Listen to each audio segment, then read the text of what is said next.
tatak AN750 sa isang singsing o kahit anong alahas na kulay dilaw man o puti. Ano ba ang ibig sabihin nito? At yan po ang ating pag-aaralan sa video natin ito. Lamang ang may alam.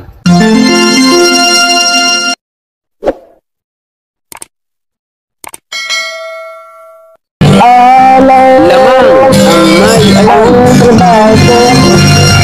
Pagkilais ng ginto'y eksperto po.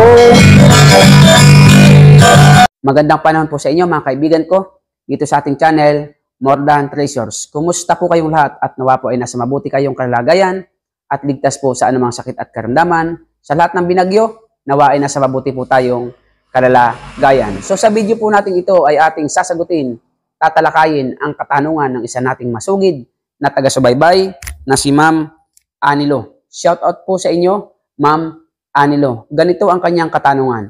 Idol, tanong ko po sa inyo kung anong ibig sabihin ng AN750 na nakasulat sa loob ng singsing na napulot ko. Dilaw ang loob pero ang labas kulay silver. Sana po masagot ang aking tanong. Pero marami po ang gustong bumili. Ang sabi ng iba ay fake daw.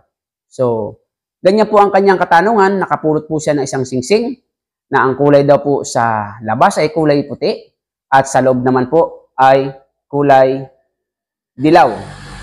So, pakatatandaan po natin mga ka-More Than Treasures, mga kaibigan ko, na ang lahat po ng alahas ay may kanya-kanyang tatak, may kanya-kanyang palatandaan.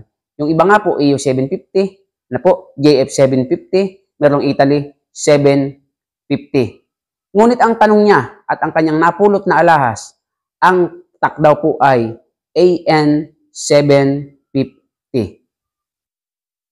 So, unahin po natin yung AN750. Ano po? Yung AN. Ano bang ibig sabihin ng AN? Tandaan po natin na ang bawat alahas, kapag original, lagi po itong may palatandaan. At ang ibig sabihin po ng AN sa kanyang singsing, ito po ay isang palatandaan. Ito po ay indication. Ito po ay signal. Ano po? Ito po ay nagpapahiwatig o ito po ay nagsasabi. So, ang kanyang AN na nakatatak, ito po ay nagpapahiwatig sa isang taong makakakita o makakahawak nito. Ito po ang magpapahiwatig sa kanya kung ano ang singsing na hawak mo. At may karugtong po. Ang ibig sabihin po ay 750.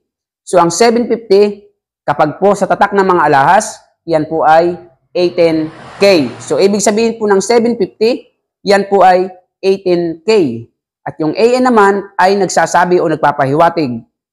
Ano po? Ibig sabihin, nagpapahiwatig yung AN na ang iyong singsing ay 18K. So, ibig sabihin, malinaw, kapag pinagsama mo, 18K po yung iyong singsing na alahas. AN750. Sumisignal. Pakatatandaan po natin mga ka-More Than Treasures, lahat ng kayamanan, meron po yung sign. Kaya nga po yung mga treasure hunter, ang hinahanap talaga nila ay sign. Wala pong Batikanong treasure hunter na hindi po naghahanap ng sign. Kung wala silang mapa, sign. Kahit may mapa, may sign. Bakit? Dahil yung sign, indication po, yan po ay signal. Yan po ang magtuturo at magsasabi sa iyo kung ano ang kayamanan mo at kung nasaan ang iyong kayamanan. Gayon din po sa alahas. Kapag unang-una nakita nyo, nakaukit ay AN, nagpapahiwatig na po yan. Ang karugtong ay 750. Nagsasabi po na ang iyong alahas ay 18K. Kung ang nakatatak naman ay AN 585, nagsasabi na ang iyong alahas ay 14K. So may mga video po tayo ng lahat ng tatak ng mga original na gintong alahas. So malinaw po, Ma'am Anilo, na ang iyong napulot na alahas ay 18K. Kompleto po ang kanyang tatak. Kasi yung AN ay indication lamang po yan. Signal o nagsasabi na 18K ang alahas mo. Ngunit ang sabi niya, ang kulay po nito sa labas ay puti at ang sa loob ay dilaw. Ganyan po ang mga white gold, mga ka-More Than Treasures. Bakit? Kasi yung loob ng singsing, lagi po yung kinakain ng acid natin, lagi po yan nakukuskus sa ating daliri. Ang white gold po kasi is binabalot po yan ng rhodium. Ano po, kaya puting-puti po sa bago. At kapag ang singsing po o alahas na white gold ay matagal na, kumukupas po ang kulay niyan, bumabalik sa dating pagkadilaw. Kaya nga lamang, hindi po siya katulad ng dilaw na ginto. Maputla po ang kanyang pagkakadilaw kapag yan po ay white gold.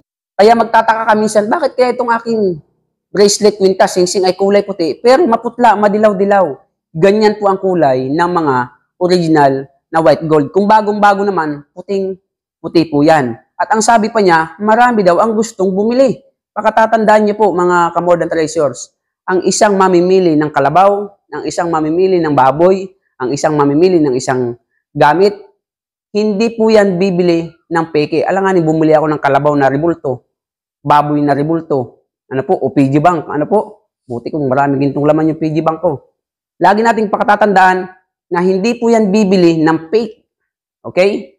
So dyan po pumapasok yung mga alahero, mga nagiginto pilak, na pwede po nilang lokohin ng isa po nilang kliyente o isang may-ari ng alahas kapag hindi po marunong. Kung hindi ka nga naman marunong, paano kung hindi mo napapanood yung ganitong video? Sinabi sa'yo is fake. Maniniwala ka. Kaya nga po, lagi nating pakatatandaan mga ka-modern treasures, iba at lamang ang may nalalaman, lalo na po pagdating sa alahas. Ano po? Kaya kung sinasabi po nilang fake, common sense.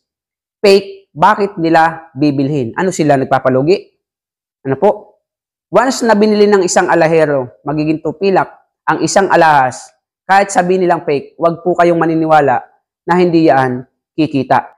Lamang Lalo ang na po may alam. yung may tatak na alahas mo, AN 750, nagsasabing 18K po ang iyong alahas na ginto. So, nawa po, Ma'am Anilo, ay nasagot ko ng malinaw ang inyong katanungan. At maraming salamat po sa inyong pagtatanong sa atin. Dahil sa inyong pagtatanong ay natututo po akong gumawa ng content.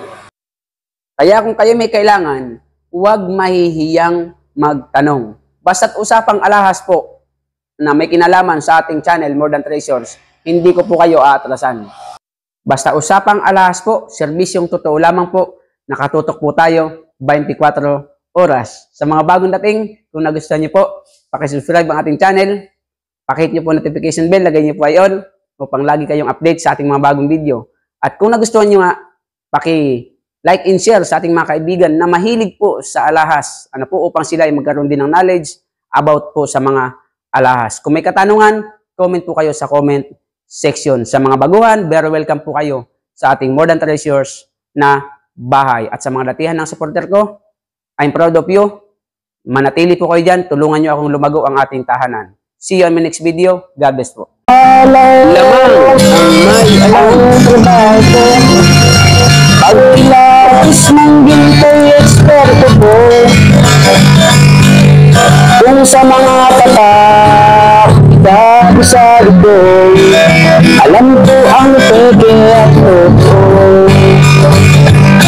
Ako ay isang asalyan ng ginto. Alam ko ang tunay at totoo.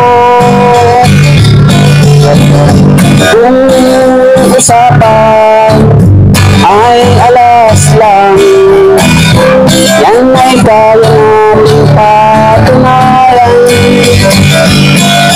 Ako ay alahero at asalyan ng ginto. Alam ko ang tapak na totoo. Walang maitatago sa usapan ng ginto.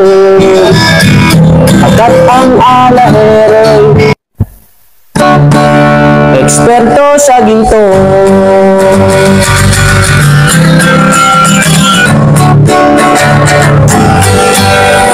Lamang ang may alam.